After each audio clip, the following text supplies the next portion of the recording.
Use in commerce, what is it? Hi, I'm Jason Rosenblum, an intellectual property attorney. My goal as a counselor and an advisor in this regard is to build long-term, trust-based relationships with my clients to protect what they create and innovate, their products, brands, and businesses. In order to obtain a trademark registration in the US, you must file on a proper basis. The most common are Section 1A, use-based, and Section 1B, intent to use.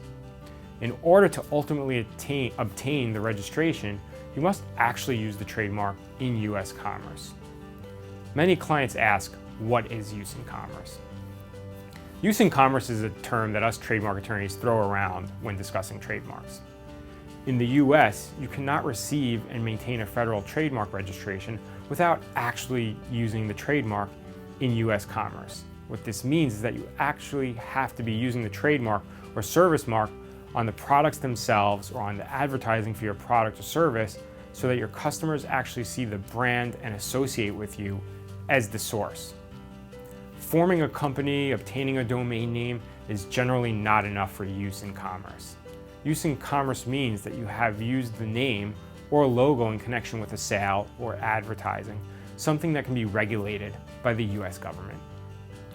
The term use in commerce means the bona fide use of a mark in the ordinary course of trade, and not merely to reserve a right in the mark. For the purposes of the Trademark Act, a mark shall be deemed to be used in commerce on goods when it's placed in a manner on the goods, their container, displays associated with the goods, or tags and labels affixed to the goods. If the nature of the goods makes it such that or impractical to place the label on them, then on documents associated with the goods or their sale, such as user manuals. The goods then also must be transported or sold in commerce.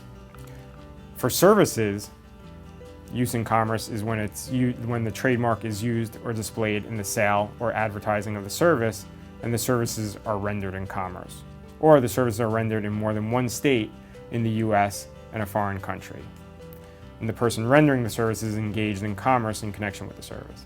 If you thought of a great name to brand your business but have not yet used it, don't fret. Section 1B, intent to use, allows you to file so long as you have a good faith basis and intention that you're going to use it. This good faith basis needs to be in true intention to use the mark in commerce, that you have some actual plans to actually use it at a future date. An intent to use application is a good way to preserve your rights while you're researching, developing, rebranding, and or preparing to do a launch of a product or service. If this has raised some questions, contact our office so we can have a quick chat. Stay tuned for our next tip on how to avoid making a major legal mistake in your business. Thank you.